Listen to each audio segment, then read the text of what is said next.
Hello, and welcome to the Common Good Project's conversation series, What is the Common Good? My name is Ryan Mead. I am the convener for the conversation series, and I'm joined today by my co-convener, Chris Conway. We will dispense with our biographies and refer you to the website so that we can move on with the material.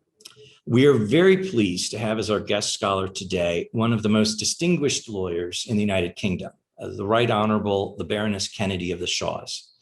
Baroness Kennedy has a long association with Oxford, and we welcome her back. As always, thank you to the Faculty of Law, as well as Blackfriars Hall and the Aquinas Institute for hosting this conversation series. We remind those listening today that in exploring what is the common good in the context of law and society, we have asked our guest scholars to discuss this question from their own perspectives. Baroness Kennedy has provided the title, Reimagining the Common Good, for this conversation.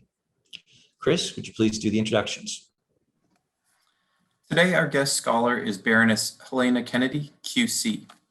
Baroness Kennedy's accomplishments are so long that we could spend the entire time providing her biography, but for the sake of time and at the risk of leaving out so many accomplishments, this introduction will be brief. Baroness Kennedy has spent her professional life giving voice to those with the least power in the legal system and the international order, championing civil rights and promoting human rights. After being called to the bar, she focused her career on criminal law and protecting civil liberties. She took silk in 1991. The number of prominent cases she has been involved in are numerous, involving defense and counsel on cases touching terrorism, official secrets, and homicide. In 1997, she was created the Baroness Kennedy of the Shaws by letters patent and sits in the House of Lords as a Labour peer. From 2011 to 2018, Baroness Kennedy served as principal of Mansfield College at Oxford and was active in promoting not only human rights scholarship, but also putting study into action. She was the founding force behind the establishment of Oxford's Bonavera Institute of Human Rights and serves on its advisory council. In 2018, Baroness Kennedy became the Chancellor of Sheffield Hallam University. She has published 2 renowned books on failures of the justice system with respect to women, and has written and broadcasted on many issues of equality and justice over the years.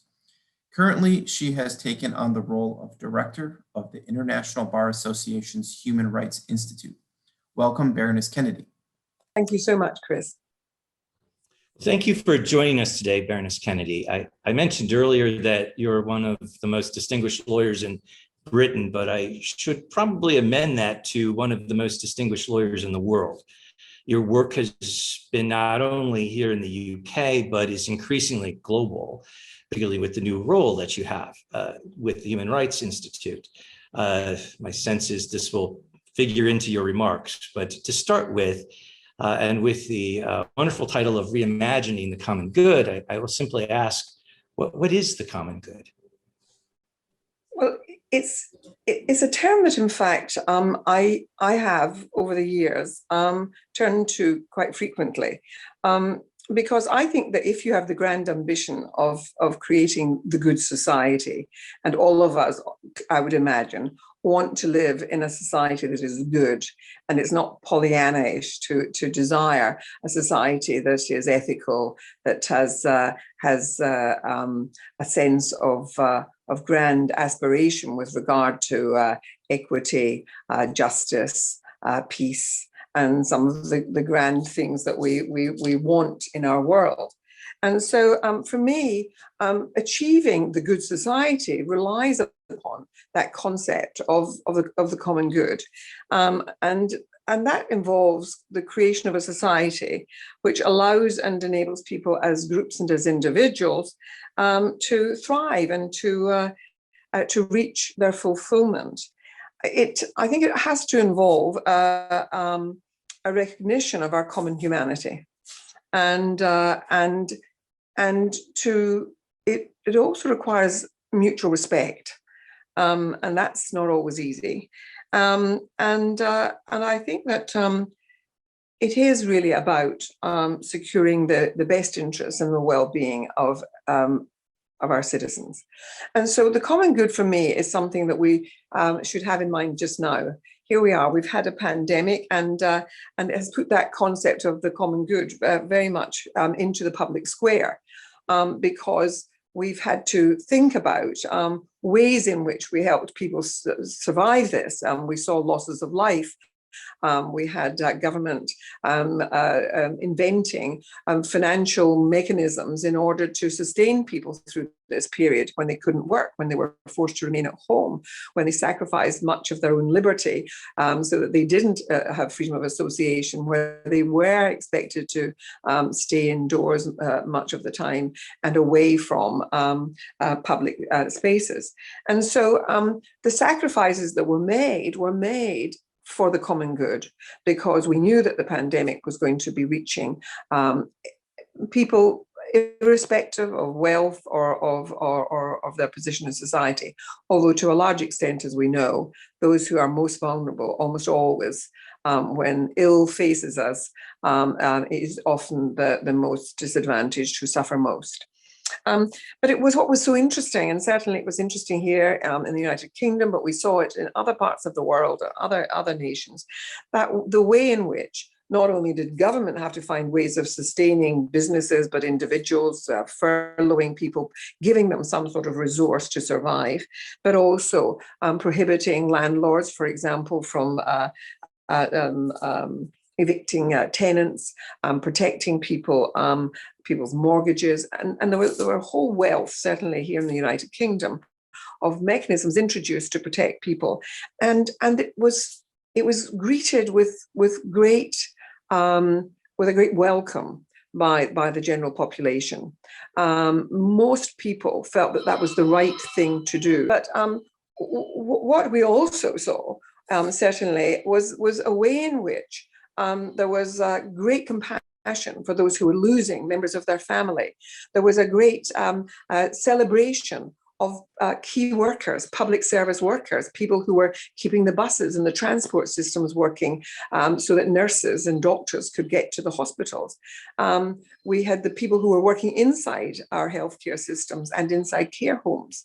All those people were being celebrated, which was very interesting because so often care workers who look after the elderly, who look after those with disabilities, are not valued, and certainly in their remuneration don't receive a valuing. And so the business of the common good has become something of a value that is now sort of being debated, certainly in the United Kingdom, but I hear it being debated in other parts of the world too, as I listen to the World Service of the BBC. And what we're talking about is building back better. And we've learned new ways of working, which can be done at a distance, like we're having this event tonight. Many things can make use of technology, and it has accelerated reforms of the working world in ways that could, for example, benefit families so that they can spend more time with their children and so on. Although there have been huge downsides too, because children have missed out on much of their schooling. Students in universities have missed out too. And are there ways in which we can make up for that?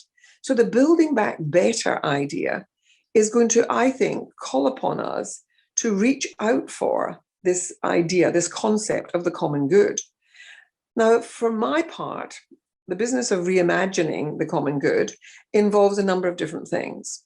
For me, it involves revisiting our economic model, because for the last 40 years or so, unlike the period before, where immediately after the Second World War, having learned lessons from what happened after the First World War, where in fact impoverishing Germany and in an effort to shame it for its warlike poses and so on, the victors made life pretty difficult for Germany. And of course, it led in consequence to the rise of populist government and to Nazism. And then the horrors, of course, which went with not just expansionism, wanting to build a greater Germany, but also the business of persecuting minorities and scapegoating those who were being held responsible for economic downsides and for other ways in which it was felt society wasn't working. And so you had the persecution of people, which then led to a rethink after the Second World War, saying, let's not start being punitive and creating situations in which people, through their impoverishment, end up perhaps seeking a different kind of way of organizing societies, as in the Soviet Union. The West didn't want to do that. And so there was a recognition that you had to make more just societies. And so we had the creations of welfare states, much greater opportunities for people if they were unemployed or fell on hard times, the creation of ways in which they could be supported through bad times. There was also in the United Kingdom the creation of the National Health Service, the opportunities in education for the children of the working class to go to university, to have greater opportunities. So those things where I think it was a moment in time which somehow got lost when we changed we adopted an economic model, which I think in fact neoliberalism has created a world in which the gap between rich and poor has grown hugely. And I want to remind everybody that neoliberalism involved, shrink the state, make it much smaller, less taxation to be paid by people. But if you pay less taxation, then the infrastructure goes. And so, you start seeing the closure of things like in the UK, libraries, recreation facilities. We've closed down lots of our courts. So the people who use the courts, who are usually the less well off, have to travel miles in order to get to them. And we've seen a sort of degrading of our court systems. And so by not spending money on the common good, on the public services and so on, what we've ended up doing is creating huge gaps between those who are well off and those who have little. And I think that you end up creating disharmony inside societies where there is that kind of distance. And so the common good for me would involve, in reimagining it, would involve revisiting it, not creating old-fashioned sort of nationalized industries and so on. But I do think there are some things, certain kinds of utilities like transport systems, which actually have to be delivered and created in ways that are going to help and communities which perhaps have been neglected to thrive more. That we have to train people and give opportunities to people so that they don't end up unemployed, but that when people do fall on hard times, that they have a basic wage by which they might live. And so for me, the business of equality isn't what people always imagine. And I'm afraid they always think of Mao's China with everybody being the same. It means treating people as equal. That's different. It's not about sameness. It's about treating people as equal. Now, of course, one of the great things that came out of the end of the Second World War was the creation of a rules-based order. The idea that there should be international law, that we would create conventions that protected people like refugees, that there would be conventions to prevent genocide, that there was the Universal Declaration of Human Rights, which of course was a template by which all legal systems would be tested to ensure that you didn't just have law, but you had law imbued with values. And so that, for me, is how we must reimagine the common good, which of course is rooted, if you think about how the Universal Declaration of Human Rights came into being, its roots were in all the great religions, and indeed none, but it was about the values that people know makes for better lives, the yearnings that people have, the right to life, but the right also, the yearnings that people have to love and be loved, and the right to family life, the right to knowledge and freedom of thought and freedom of expression, and how you build good societies requires those freedoms, and the right to fair trial before you punish anyone, and freedom from torture, which is an absolute, that there should never be torture used. And so those ideas and thoughts came from, the Catholic who was who was there from Brazil, the Lebanese Muslim who contributed, the Russian communist who was present at the table from the Soviet Union. And so you got a coming together of what is it that makes us human. And that commonality of our shared humanity is the thing that I think should inform what we mean by the common good. So I think that now is the time to bring it back into the great conversations of mankind. When we're having these debates about the wrongs that still continue to happen around the world. I'm currently working on the horror of China's abuse of religious freedom, the way in which it's treating the minority of the Uyghur, but also as the way it has treated Christians in the past. But the treatment of the Uyghur currently should be a source of shame to the world, because we have to speak out. We all signed up to the Genocide Convention, but what it leaves on our shoulders is a duty and a responsibility to prevent genocide, not to wait until it's happened and it's all over. And so equally, we have to be talking about why a rules-based order in our world matters, because it is about the protection of all of us.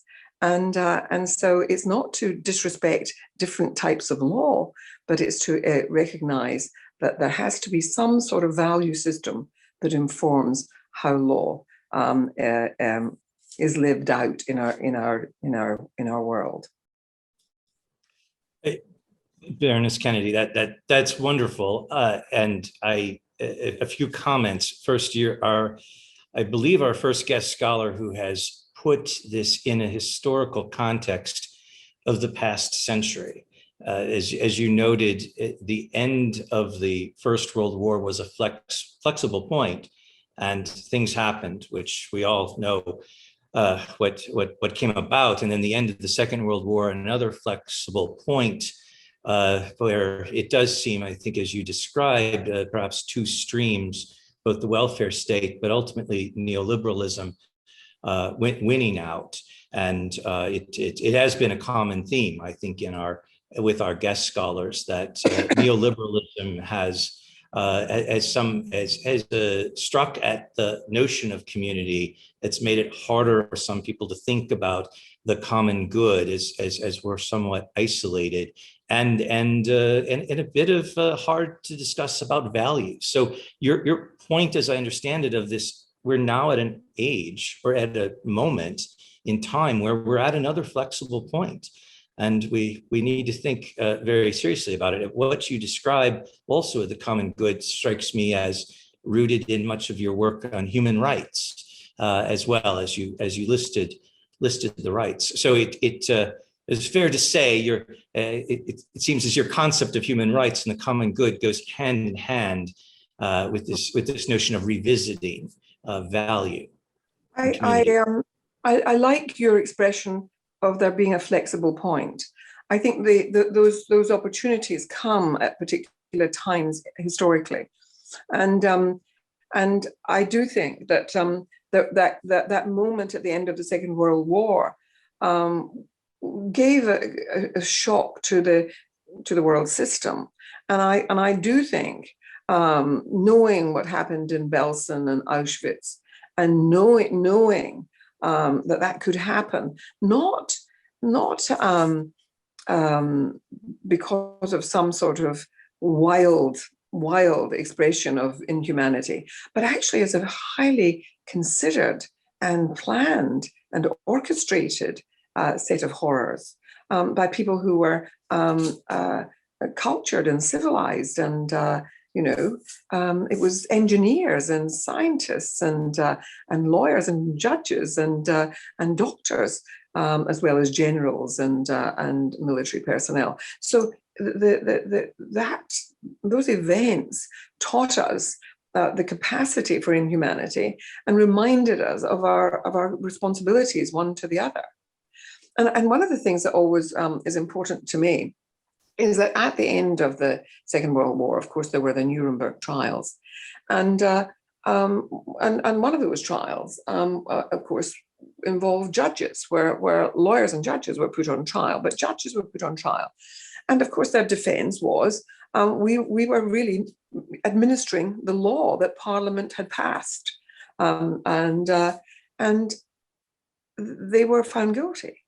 But it did pose that question, which is, what does the rule of law mean?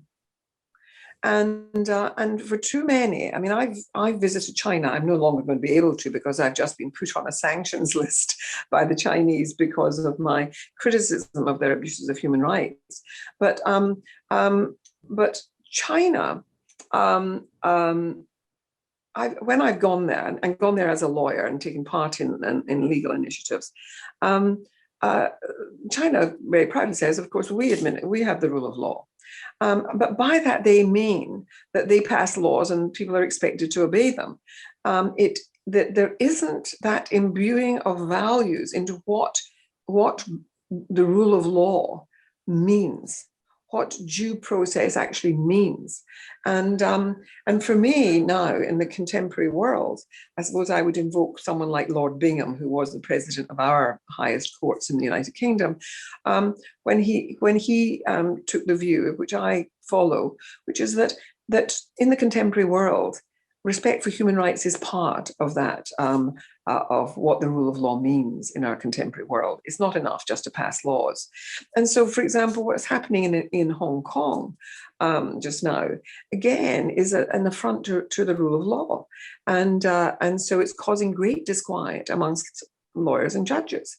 And of course, lawyers and judges on the outside looking in, who have a responsibility to be stewards of the rule of law. Baroness Kennedy, some policymakers promote a sort of incrementalism with human rights, which seems to suggest a temporary compromise for the sake of a long-term goal, while other policymakers advocate for stronger lines in the sand with consequences as the only way to affect change in conditions. How do you think through this sort of tension? It's one that I'm having to grapple with just now. Because of the whole business of dealing with China. I mean,